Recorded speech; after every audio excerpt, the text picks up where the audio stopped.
मित्रों, आपने संतों, महंतों, विद्वानों और तमाम लोगों से सुना होगा कि धरती पर राम राज्य की स्थापना होनी चाहिए, धरती पर राम राज्य आ जाए।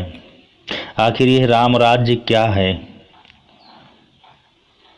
तो राम राज्य बाबा तुलसीदास जी के रामचरितमानस से निकला हुआ शब्द है। तुलसीदास जी ने इस राम राज्य स्थापित करने के लिए राम काज भी लिखा है। जब तक राम काज नहीं होगा तो राम राज्य कैसे आएगा? जब राम का काज किया जाएगा तभी तो राम राज्य स्थापित होगा। कभी आपने चिंतन किया है कि आखिर यह राम काज क्या है? कैसे राम राज्य स्थापित होगा? आइए आज हम बताते हैं आपको कि राम काज क्या है। बाबा तुलसीदास जी ने स्पष्ट लिखा है, रामायण बिल्कुल स्पष्ट है। रामचरितमानस में भगवान राम का जो चरित्र लिखा गया है वह चरित्र बिल्कुल स्पष्ट है और रामायण भगवान राम के चरित्र को आत्मसात करने के लिए लिखी गई है। रामायण केवल धार्मिक ग्रंथ ही नहीं है कि उसको पढ़ करके केवल पुण्यार्जन और मोक्ष की परिकल्पना की जाए। रामायण आत्मसात करके अपने जीवन में उतारने के लिए लिखा है बाबा तुलसीदास जी ने, और उसी रामायण में उन्होंने राम राज्य स्थापित करने का जो राम काज है उस राम काज की भी व्याख्या बहुत अच्छे से स्पष्ट कर दिया है। लेकिन शायद हम लोगों ने उस पर ध्यान नहीं दिया। राम काज की जरूरत कब पड़ती है? जब इस धरती में रावण जैसे आतताई, विधर्मी, धर्म को अपमानित करने वाले, धर्म के विरुद्ध खड़े होने वाले लोग शक्तिशाली हो जाते हैं। धर्म और धार्मिक लोग परेशान होने लगते हैं। उस समय भगवान राम की जरूरत पड़ती है। राम कौन है? राम को क्यों इस धरती पर आना पड़ा? विप्रधेनु सुर संत हित लीन मनुजय अवतार, निज इच्छा निर्मित तनु माया गुण गोपार। वह परम ब्रह्म परमेश्वर, शांतम शश्वतम प्रमेय मनघम निर्वाण शांति प्रदम, ब्रह्मा शंभु फणीन्द्र सेव्य मनीषम वेदांत वेद्यम विभुम, रामाख्यम जगदीश्वरम सुरगुरुम माया मनुष्योम हरिम। जो वह मनुष्य के रूप में, श्री राम रूप में इस धरती पर भ्रमण कर रहे हैं, वह राम परम ब्रह्म परमेश्वर है। जो मनुष्य के रूप में, वह हरि है जो मनुष्य के रूप में इस धरती पर राम राज्य स्थापित करने के लिए बन बन भटक रहे हैं। आखिर यह विप्रधेनु सुर संत हित, इनको किससे खतरा हुआ था? ये किससे परेशान थे? तो उस समय तो इस पूरे ब्रह्मांड को जो जीत लिया था वह रावण ही था, जिसका आतंक इस धरती पर भी था और त्रैलोक्य में था। वह इतना बलशाली था कि कौतुक ही कैलाश पुनि लीन्हे सी जाए उठाई, मनहु तौल निज बाहुबल चला बहुत सुख पाए। जो कैलाश पर्वत को ही कौतुक में ही, खेल खेल में उठा लिया। वो बलशाली रावण चलत दशानन डोलत यवनी, गरजत गर्भ श्रवई सुर रवनी। रावण आवत सुनेहु सकोहा, देवन तके मेरु गिर खोहा। जिस समय रावण चलता था तो धरती हिलने लगती थी, देवताओं की स्त्रियों के गर्भ गिर जाते थे। रावण को आता हुआ देख करके देवता पर्वतों की खोहों में छिप जाते थे। दिगपालन के लोक सुहाए, सुने सकल दशानन पाए। पुनि पुनि सिंहनाद करी भारी, देई देवतन गारी पचारी। जा करके देवताओं को चिल्ला चिल्ला करके गाली देता है। विप्रधेनु जहाँ तक पाऊं, नगर गांव पुर आग लगाऊं। जहां जहां पर भी मठ मंदिर साधु संत धर्म कार्य जहां हो रहा हो, सबको जलवा देता है, सबको नष्ट करता है। रन मद मत्त फिरई जग धावा, प्रतिभट खोजत कतहु न पावा। रवि शशि पवन वरुण धन धारी, अग्नि काल जम सब अधिकारी, सब पे अपना अधिकार कर लिया। अरे भुज बल विश्व बस से करी, राखे से को न स्वतंत्र, कोई भी स्वतंत्र नहीं बचा। सबको उसने अपने बाहुबल से अपना अनुचर और अपना गुलाम बना लिया।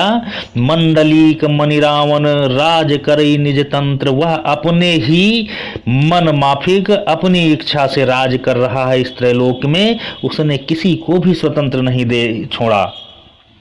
देव जच्छ गंधर्व नर, किन्नर नाग कुमारी, जीति बरी निज बाहुबल, बहु सुंदर बर नारी।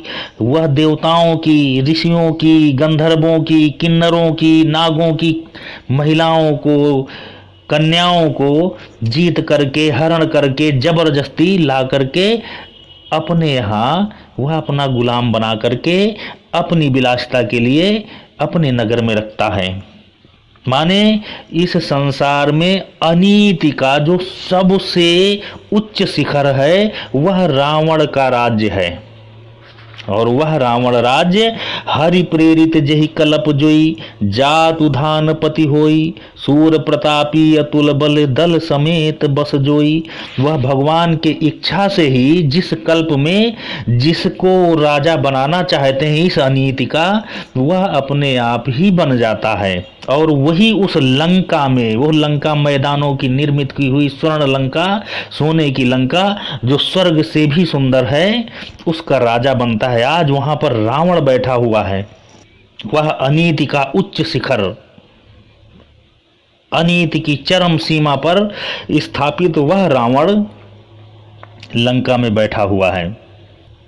अब उस रावण के द्वारा जो धर्म का नाश हो रहा है, जो धर्म पीड़ित हो रहा है, जो धर्म प्रताड़ित हो रहा है, साधु पीड़ित हो रहे हैं, संत पीड़ित हो रहे हैं, धर्म कार्य पीड़ित हो रहे हैं, धर्माचार्य पीड़ित हो रहे हैं, इन सब को बचाने के लिए विप्रधेनु सुर संत हित लीन मनुज अवतार, इनके लिए भगवान राम के रूप में परम ब्रह्म परमेश्वर भगवान विष्णु अवतरित होते हैं।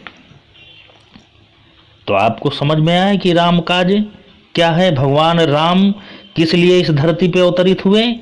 अनीति के विरुद्ध युद्ध करने के लिए ही भगवान का अवतरण इस पृथ्वी पर होता है। और अनीति की जो सर्वोच्च शिखर है, सर्वशक्तिशाली उस समय जो अनीति का सबसे बड़ा जो योद्धा है, सबसे बड़ा जो उस समय महाबली है, अजय है, वह रावण है। तो रावण माने अनीति के विरुद्ध युद्ध करना ही तो राम काज है। अब राम काज के लिए भगवान राम का अवतरित होता है, अवतरण होता है इस धरती पर। अब कितना जरूरी है यह राम काज। अब आप आइए सुंदरकांड में देखिए कि बलि बांधत प्रभु बाढ़ो सो तनु बरनी न जाई, उभय घरी महदीन ही सात प्रदक्षिण धाई। अंगद कहीं जाऊं मैं पारा, जिय संशय कछु फिरती बारा। जामवंत कह तुम सब लायक, पठई कि सब ही कर नायक। सब अपने अपने बल का बखान कर रहे हैं। कोई कहता है कि हम जा तो सकते हैं लेकिन वापस नहीं आ सकते। कोई कहता है कि वो जब भगवान वामन का अवतार रूप धारण किया और जिस समय त्रैलोक को 3 पग से नाप रहे थे, उस समय बलि बांधत प्रभु बाढ़ो सो तनु बरन न जाए, उभय घरी महादीन ही साध प्रदक्षिण धाये।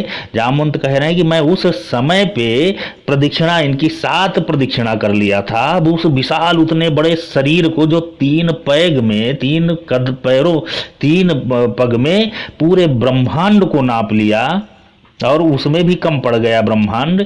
उसका जो उसकी जो परिक्रमा उभय घड़ी महा, जो घड़ी उभय उदित होती है, उदित घड़ी में ही वो 7 परिक्रमा कर लिए। लेकिन अब आज वो समुद्र पार करने के लायक नहीं है। क्या फायदा है ऐसे बल को। अंगद कहीं जाऊं मैं पारा, जिय संशय कुछ फिरती बारा। मैं जा तो सकता हूं लेकिन संशय है कि शायद वापस ना आऊं। जब ये सारी स्थितियां कोई जाने लायक नहीं है, बल का तो बखान कर रहे हैं लेकिन वर्तमान में कोई वहां राम काज के लिए जाने में सक्षम नहीं है, उस समय कहा जाता है हनुमान जी को प्रेरित किया जाता है कि राम काज लगी तव अवतारा, सुन तहि भयउ पर्वताकारा।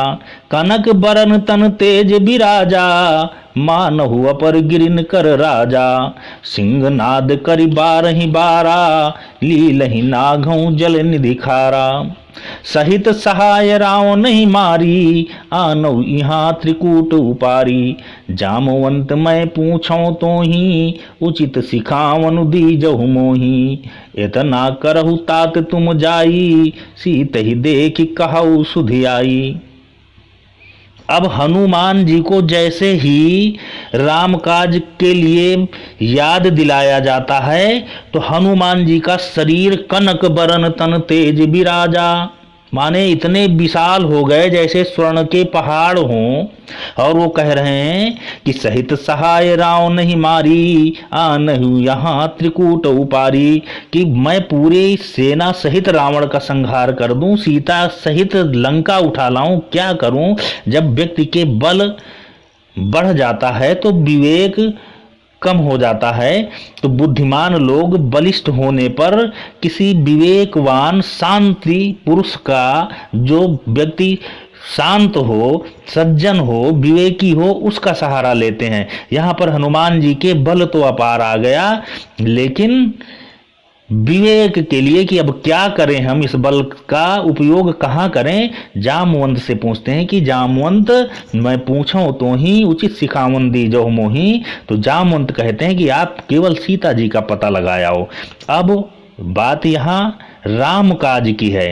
कौन सा वो राम काज करने जा रहे हैं हनुमान जी कि राम काज सुनते ही वो विशाल पर्वत के समान हो गए।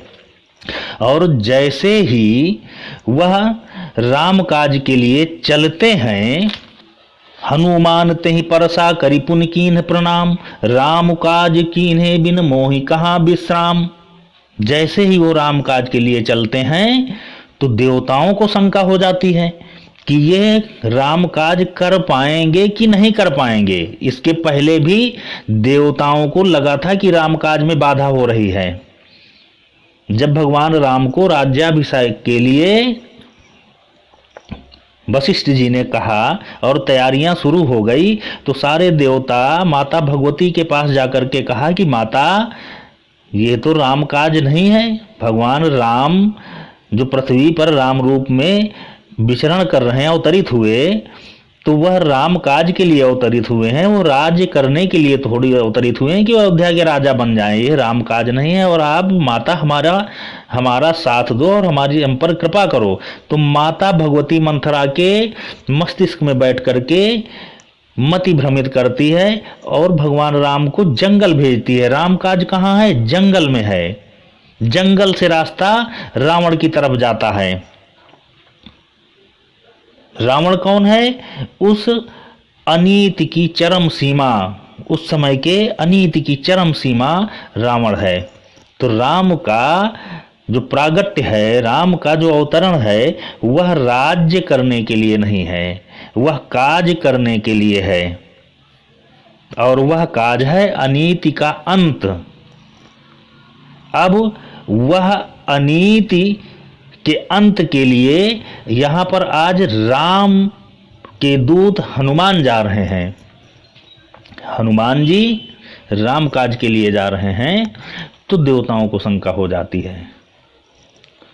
तो देवता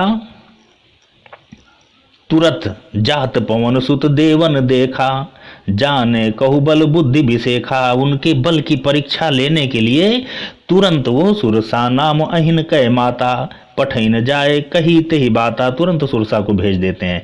सुरसा परीक्षा लेती है उनकी। जज जस सुरसा बदन बढ़ावा, तास दून कपि रूप दिखावा। सत जोजन तेहि आनंद कीना, अति लघु रूप पवन सुत लीना। हनुमान जी जब अपना देखते हैं कि अब हमारा काम हो जाएगा, वहाँ युद्ध की जरूरत नहीं थी, वहाँ बुद्ध की जरूरत थी, तो उन्होंने देखा कि अब हमारा काम हो जाएगा। उन्होंने छोटा सा रूप धारण किया और बाहर आ गए। और इसके बाद मांगा विदाता ही सिरुनावा, बदन पैठ पुनि बाहिर आवा। मांगा विदाता ही सिरुनावा, उसके सुरसा को प्रणाम किया और आगे जाने के लिए उनसे विदा मांगा। तो सुरसा ने कहा कि मोहि सुरन जेहि लागी पठावा, बुद्धि बल मरम तोर मैं पावा।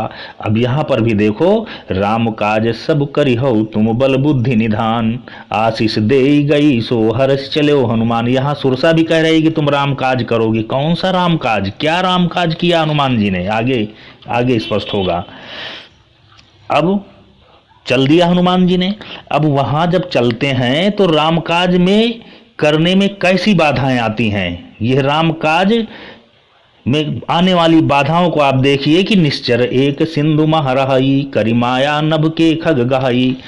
माने ऐसे ऐसी बाधाएं आएंगी जिनकी आपने कल्पना नहीं किया, जो दिखाई भी नहीं दे रहा। ऐसे अदृश्य शत्रु आपका रास्ता रोकेंगे कि आप जिनको जानते भी नहीं है, तो आपके अंदर इतना विवेक, इसीलिए परीक्षा देवताओं ने लिया कि यह राम काज करने के लिए के काबिल कि नहीं। तो हनुमान जी हैं। हनुमान जी यहाँ पर उस अदृश्य राक्षस को भी, जो समुद्र में रह रहा है, तो उसको भी सोई छल हनुमान कह कीन्हा, तासु कपट कपि तुरत ही चीन्हा। ताहि मारी मारुत सुत बीरा, बारिधि पार गयो मत धीरा। उसको मार करके और समुद्र के पार चले जाते हैं। तो आपको अदृश्य शत्रुओं से भी लड़ना पड़ेगा। अनीति के विरुद्ध अगर युद्ध आप छेड़ते हो तो आपके अदृश्य शत्रु बहुत से ऐसे होंगे जो आपके घात लगाए बैठे हैं और आप जान नहीं पाओगे, तो आपको उनसे भी होशियार रहना पड़ेगा। वहां तो आदमी किस लिए सब ये करता है, सुख के लिए, वैभव के लिए करता है। हनुमान जी की ताकत आपने देख ही लिया कि रावण उनके सामने कुछ भी नहीं है। वो पहले ही कह चुके हैं कि मैं रावण सहित सेना उठा लाऊं, पूरा पर्वत उठा लाऊं, पूरी लंका उठा लाऊं, तो रावण तो उनके सामने कुछ है नहीं। लेकिन हनुमान जी जब वो रहा लंका पहुंचते हैं तो वहां पर दृश्य क्या देखते हैं कि संसार का जिस सुख के लिए व्यक्ति मरता है, परेशान होता है, सर्व कर्म करता है, वो सारा सुख लंका में भरा पड़ा है। लेकिन और हनुमान जी चाहें तो उसके अधिपति बन सकते हैं। वो रावण को मार करके उस सुख के, उस सारे वैभव के स्वामी स्वयं बन सकते थे। लेकिन नहीं, हनुमान जी ये करने नहीं गए थे, वो राम काज करने गए थे। वह तो इन सब अनीति से संचित पूंजी, अनीति के कर्मों से इकट्ठा किया गया सुख, इसके विरुद्ध युद्ध करने गए थे। और वो लंका में सुख का वर्णन जो तुलसीदास जी ने किया है और लंका का वर्णन किया है, वहां पर स्वर्ग भी फीका हो जाता है। आप देखिए कि कनक कोट विचित्र मणिकृत सुंदरायतना घना, चहु हट्ट हट्ट सुभट्ट बीथी चारु पुर बहु विधि बना। गजबाज खच्चर निकर पदचर रथ बरूथनि को गने, बहु रूप निश्चर जूथ अति बल सेन बरनत नहीं बने। बन बाग उपवन बाटिका सरकूप बापी सोहहि, नर नाग सुर गंधर्व कन्या रूप मुनि मन मोहि। कहु माल देह विशाल शैल समान, अति बल गर जही नाना अखारिन बिरही, बहु विधि एक एकन तर जही। करि जतन भट कोटिन बिकट तन नगर, चहु दिस रक्षही। कहु महिष मानुष धेनु खर अज खल निशाचर भक्षही। माने ऐसी वो लंका है कि जिसका वर्णन करने में भी कवि अपने को कमजोर पा रहा है। नर नाग सुर गंधर्व कन्या रूप मुनि मन मोहि, जहाँ मनुष्यों की, नागों की, देवताओं की, गंधर्वों की कन्याएं विलासिता के लिए विचरण कर रही हैं। जहाँ पर वन बाग उपमन बाटिका सरकूप बापी सो, वहीं जहाँ वन बाग उपमन बाटिका हर जगह सुशोभित हो रहे हैं। गजबाज खच्चर निकर पदचर रथ बरूथनि को गने, जहाँ पर इतने रथों के और बाजों के, हाथियों के इतनी सेनाएं, इतने जूथ बने हुए हैं कि गणना ही नहीं हो पा रही है। बहुरूप निश्चर जूथ अति बल सेन, बरनत नहीं बने बन बाग, उपमन बाटिका सरकूप बापी सोहई। माने वहां की वैभव, वहां का जो है वो स्वर्ग से भी ज्यादा लंका का वैभव है, लेकिन लंका का वैभव अनीति से संचित है। उस वैभव को देख करके हनुमान जी करते क्या हैं? राम काज करने गए हैं।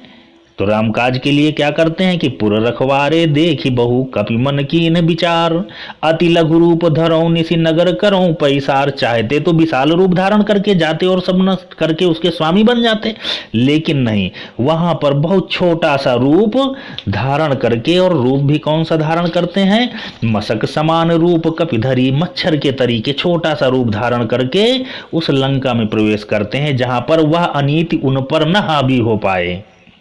उस अनीति से इनका कोई मतलब नहीं है ना। उसके बाद भी वहां पर भी शत्रु आपको मिलेंगे, वहां पर भी आपका विवेक काम करना चाहिए। आप मशक के समान रूप धारण करके लंका में जाते हैं। इसके बाद भी नाम लंकिनी एक निश्चरी, सो कह चले सी मोहि निंदरी। वहां लंकनी जो लोगों की भावनाओं को पकड़ लेती है, और लंका में रावण के विरुद्ध भाव से अगर कोई प्रवेश करता है तो उसको मार देती है। हनुमान जी छोटा सा रूप धारण करके जाते हैं, हनुमान जी को वो पकड़ लेती है, हनुमान जी तक को। लेकिन हनुमान जी मुटिका एक महाकपिहनी, रुधिर बमत धरनी ठनमनी। यही तो हनुमान जी हैं, यही तो राम काज है जो उसका भी संहार करते हैं। अगर विवेक न होता, बल न होता, बुद्धि देख बुद्धि बल निपुण कपि, तो उनके पास बुद्धि भी है, बल भी है और सब में निपुण है, तो लंकिनी को भी मार करके फिर हनुमान जी आगे बढ़ते हैं।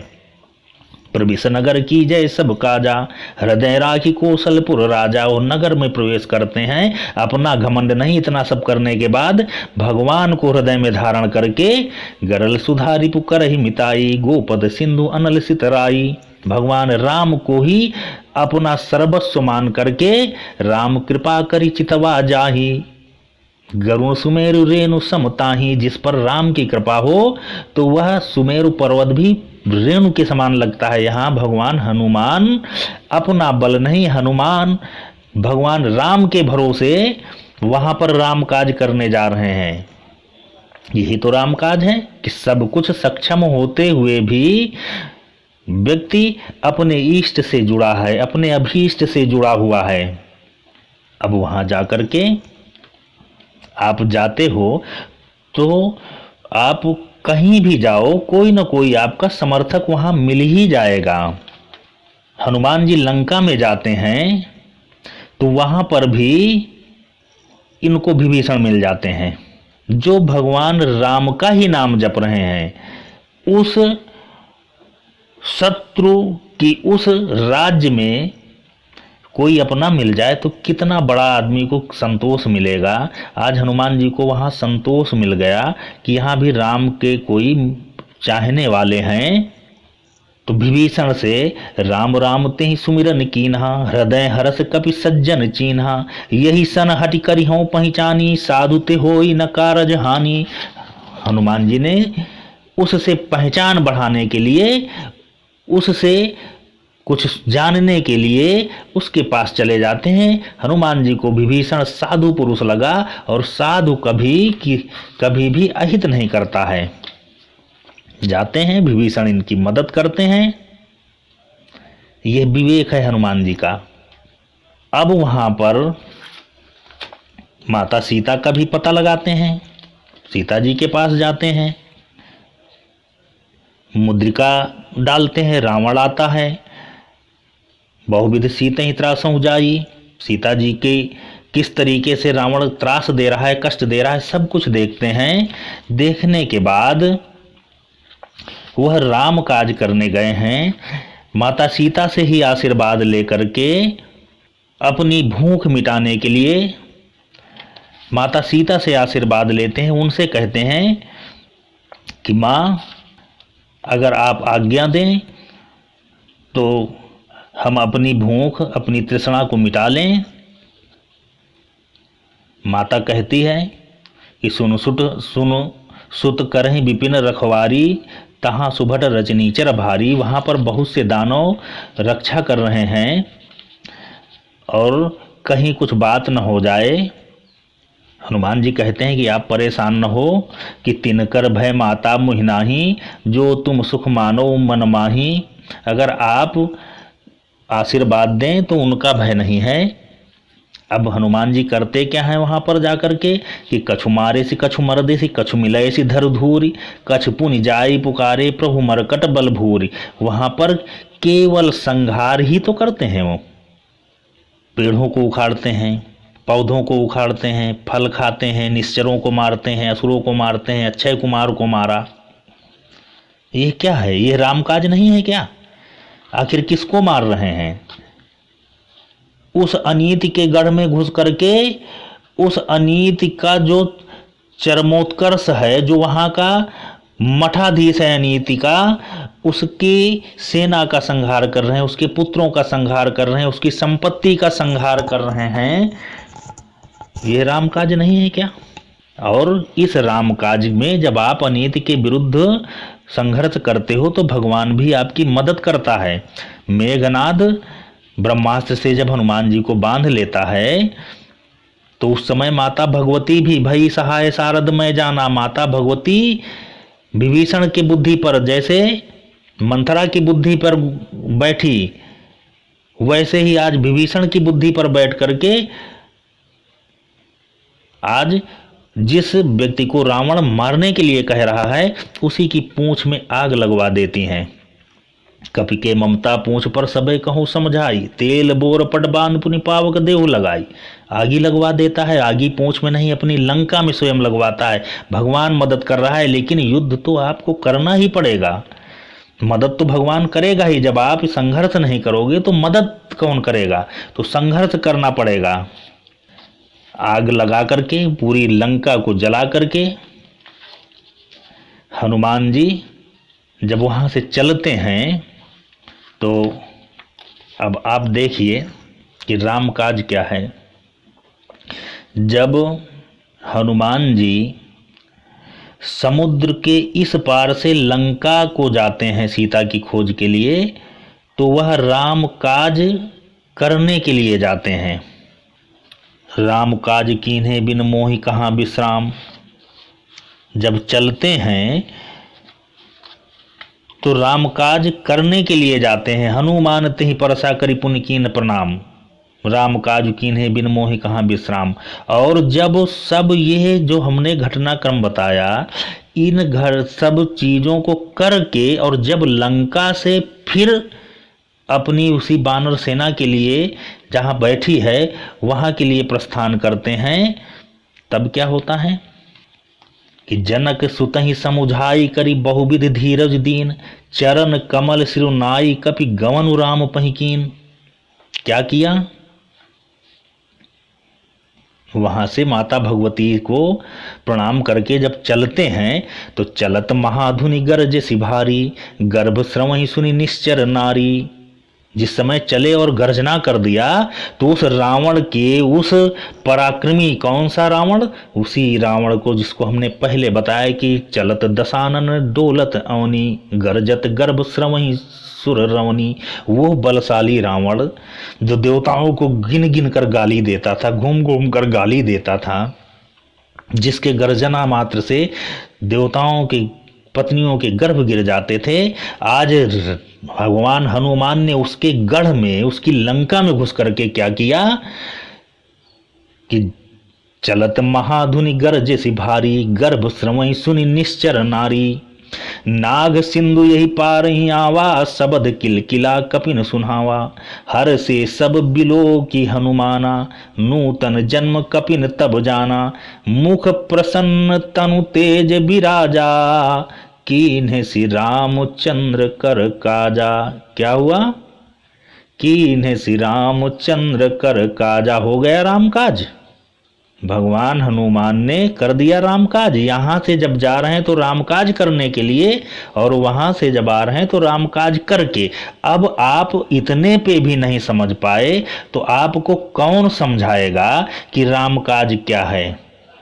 राम काज वही है कि आप अनीति के विरुद्ध अगर युद्ध नहीं कर सकते हो तो आप कितने भी बड़े संत महंत जो भी हो कुछ भी नहीं हो। आपको अनीति के विरुद्ध भय भरना ही पड़ेगा। अगर आप संत हो, सनातन से जुड़े हो, अगर आप धर्मज्ञ हो, ईश्वर पे आसक्त हो, भगवान से प्रेरित हो, तो आपको देख करके अनीति को भय उत्पन्न होना ही चाहिए। अगर भय नहीं उत्पन्न हो रहा तो आप रामकाज बिल्कुल नहीं कर रहे हो, कतई नहीं कर रहे हो। अगर बुराई आपसे भय नहीं खाती तो आप रामकाज नहीं कर रहे हो। तो इसलिए आप सब कुछ करिए, लेकिन अनीति के विरुद्ध जैसा भी, जिस तरीके भी आपकी क्षमता अनुसार जो भी हो सकता है, तो अनीति के विरुद्ध आपको सशक्त रूप पे खड़ा तो होना ही पड़ेगा। यही रामकाज है, यही रामकाज है, यही रामकाज है, और इसी रामकाज से रामराज्य की स्थापना होगी। आज इस देश में अगर सत्ता परिवर्तन हुआ है तो वह राम काज की वजह से ही हुआ है। राम के ही काज के लिए तमाम आंदोलन खड़े हुए, तमाम आंदोलन किए गए, और राम के नाम की ही लहर से आज ये सत्ता परिवर्तन हुआ। लेकिन दुर्भाग्य से जो भय बना हुआ था विधर्मियों के हृदय में, जो भय बना हुआ था, किस तरीके का भय? वही भय जो भगवान हनुमान ने लंका में रावण के यहाँ भरा था, रावण की सेना में भरा था, वही भय यहाँ भी भरा हुआ था। लेकिन सत्ता पाने के बाद हमें लगता है कि उस भय को सत्ताधारी समाप्त कर रहे हैं। यह रामकाज नहीं है। आपको उस भय को बना करके रखना चाहिए, ये रामकाज है। इसलिए अनीति के विरुद्ध आप भय तो बनाकर ही रखिए। अगर भय खत्म हो गया तो अनीति आप पर हावी हो जाएगी। मित्रों, रामकाज करिए, अनीति के विरुद्ध आपके किए कार्य ही रामकाज हैं। जय माता रानी, जय माता रानी, जय हनुमान, जय श्री राम, जय माता रानी। अगर हमारा यह वीडियो आपको अच्छा लगे तो चैनल सब्सक्राइब करिएगा।